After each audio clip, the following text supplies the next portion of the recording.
ଭାଇ ଥକିଗଲେ ଖାଲି ସିନେ ଆରମ୍ଭ।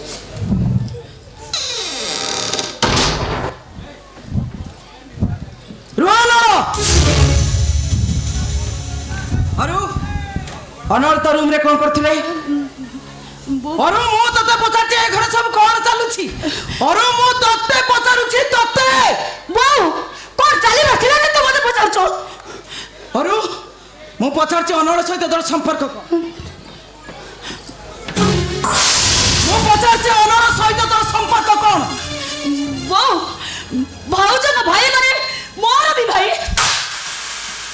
भाई भौणी रो नानी तू एठी सब जहा करूछु ता मु सब जानि परिछि आज तो बापा छंदो सब कथा कहिबे सब कथा कहि देबी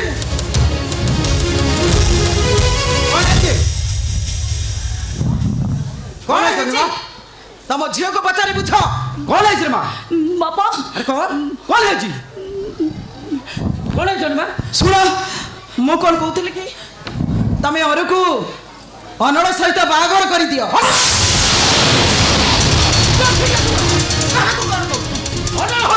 भाई बापा एक कथा सुनला को मोर विष खाइ देबा को इच्छा होची मोर जीवी एठी मोर जीवी ना सब कुछ बापा एबे आसो सब ठीक ठीक जीवी जाउची बौआ जाउची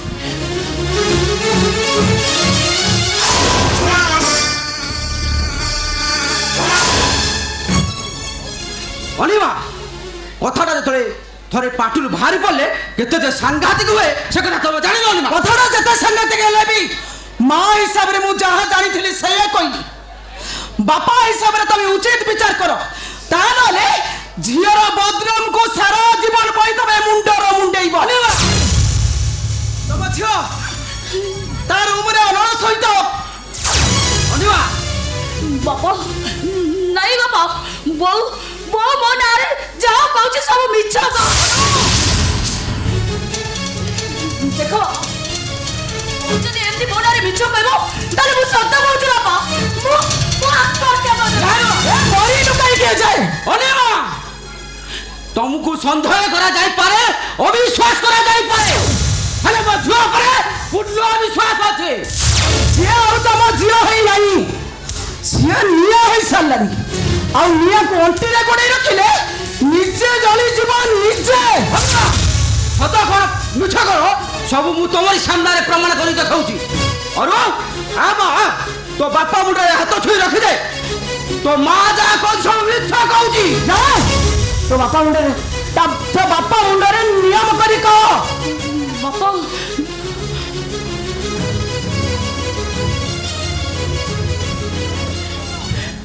बापा बहु जहाँ कहू सब मिछा कहू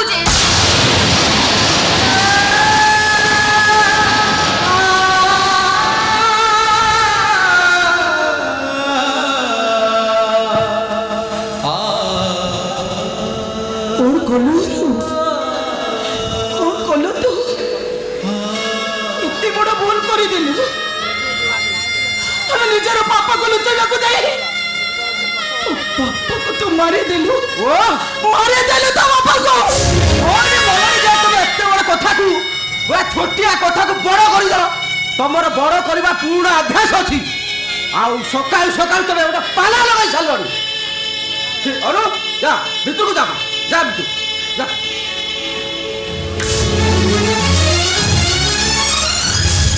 अनिमा तमे माटी केमिति भाई भौणी संपर्क को एते खराब गाई पारलो तम मन रे एते पाप छै छी तमे तो बाप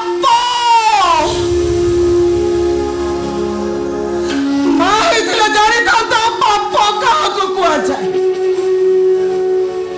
पापा बगरे संपर्क रो मने किछि नहीं रक्तर मूल्य बुझारी से संपर्क माने बुझारी बोली तो रक्तर मूल्य बुझारी बोली तो ता न होची पाप पाप मो पाप ओ ठीक अछि तम मन को जतले पाप छुलानी आबे कोडी गोटा भलो प्रस्ताव देखि अरुर बाहर काम सारी दबा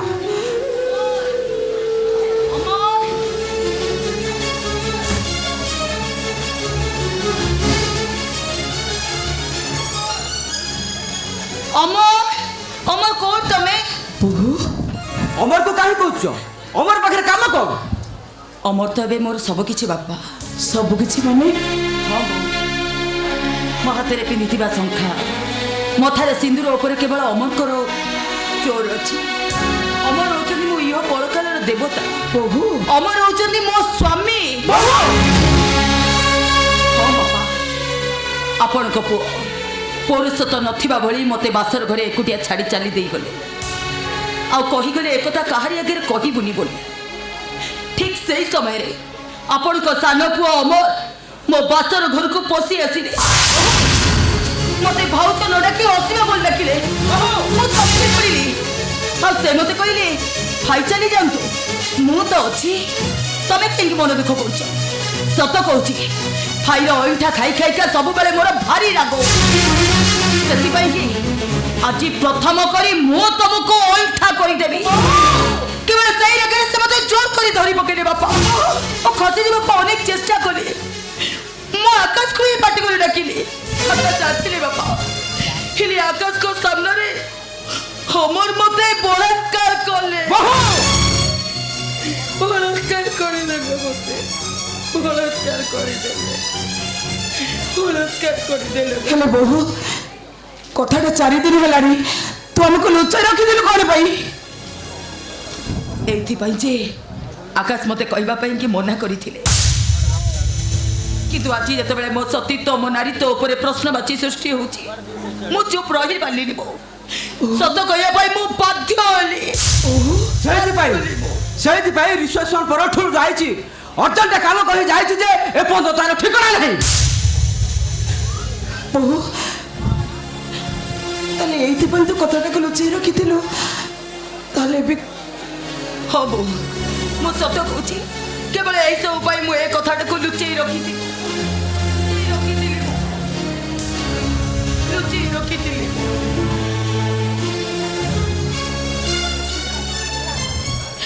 নমস্কার সমধি বাবা নমস্কার সমধুরি ନମସ୍କାର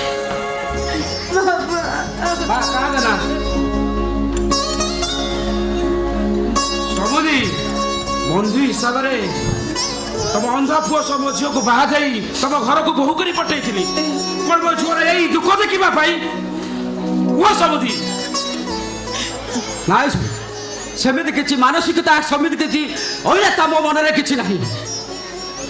ଫୋନରେ ମୋ ଝିଅଠୁ ସବୁ ଶୁଣି ସାରିଲା ପରେ ମୋ ପାଦ ତଳୁ ଯେମିତି ମାଟି ଖସି ପଡୁଛି ମାଟି ମତେ ଲାଗୁଛି ଜାଣି ଜାଣି ମୋ ଝିଅକୁ ମୁଁ ନର୍କକୁ ଠେଲି ଯାଇଛି ମୋ ଝିଅ ଏବେ କାହାର ହବ କୁହ ସମୁଦି କାହାର ହବ ମୋ ବୋହୂ କଥା ଯଦି ଠିକ ହୋଇଥାଏ ତାହେଲେ ଅମର ଯଦି ସେଇ ଭୁଲ କରିଥାଏ ତାହେଲେ ମୋ ବୋହୂ ଅମରର ସ୍ତ୍ରୀ ହେଇ ଏ ଘରେ ରହିବ ନା ସେ ନିଷ୍ପତ୍ତି ତମେ ନେଇପାରିବ ନା ମୁଁ ନା ଆମେ ସମସ୍ତେ ଅସୀମା ହେଉଛି ଆକାଶର ସ୍ତ୍ରୀ ତେଣୁ ଏ ନିଷ୍ପତ୍ତି ଆକାଶ ନେବା ହିଁ ଉଚିତ ସେ ନିଷ୍ପତ୍ତି ମୁଁ ନେଇ ସାରିଛି ଲୋ ବୋଉ ଆକାଶ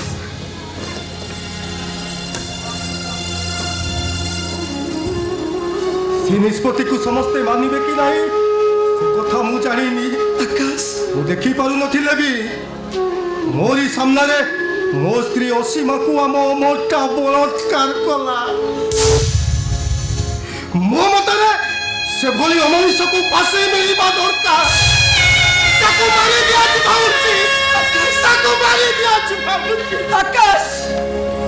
ଏ ନିଷ୍ପତ୍ତିରେ ମୁଁ ଏକମତ ଜଣେ ଭଲ ମଣିଷର ବିଚାର ଜଣେ ଭଲ ମଣିଷର ନିଷ୍ପତ୍ତି ଠିକ୍ ଏମିତି ହେବା ଦରକାର କିନ୍ତୁ ଏ ନିଷ୍ପତ୍ତିରେ ମୁଁ ଏକମତ ନୁହେଁ ବାପା ଅସୀମା ଓ ବାପା ମୁଁ ଜଣେ ହିନ୍ଦୁ ନାରୀ ପାଖରେ ହେଉଛି ସବୁଠାରୁ ବଡ଼ ତା ସତୀତ୍ୱ ତେଣୁ ମୋ ସ୍ୱାମୀ ମଣିଷ ହୁଅନ୍ତୁ କି ଅମଣିଷ ହୁଅନ୍ତୁ ମୁଁ ଚାହେଁ ମୋର ସବୁକିଛି ତାଙ୍କ ପାଦ ତଳେ ସମର୍ପି ଦେବାକୁ ତମେ କୁହ ବାପା ଜଣେ ସ୍ୱାମୀ ମୋତେ ବାସର ଘରେ ଏକୁଟିଆ ଛାଡ଼ି ଦେଇ ଚାଲିଗଲେ ଆଉ ଜଣେ ଆସି ମୋତେ ବଳାତ୍କାର କଲେ ଜୀବନର ପ୍ରଥମ ରାତିରେ ମୋ ସ୍ୱାମୀ ମାନସିକ ସ୍ତରରେ ମୋତେ ନ ବୁଝି ଏମିତି ଭାବରେ ଛାଡ଼ି ଚାଲିଯିବାଟା କ'ଣ ଏକ ପ୍ରକାର ବଳାତ୍କାର ନୁହେଁ ବାପା ଅସୀମା ହଁ ବାପା ତେଣୁ ମୁଁ ଚାହୁଁଛି ମୋ ସ୍ୱାମୀ ମଣିଷ ହୁଅନ୍ତୁ କି ଅମଣିଷ ହୁଅନ୍ତୁ ସେ ଅମରକୁ ହିଁ ମୁଁ ବାହା ହେବି ଆଉ ଏଇ ଘରେ ବୋହୂ ହେଇକି ରହିବି ତାହେଲେ ସତ କହୁଛି ବାପା, ମୁଁ ଆତ୍ମହତ୍ୟା କରିଦେବି। ନାଇଁ ବା।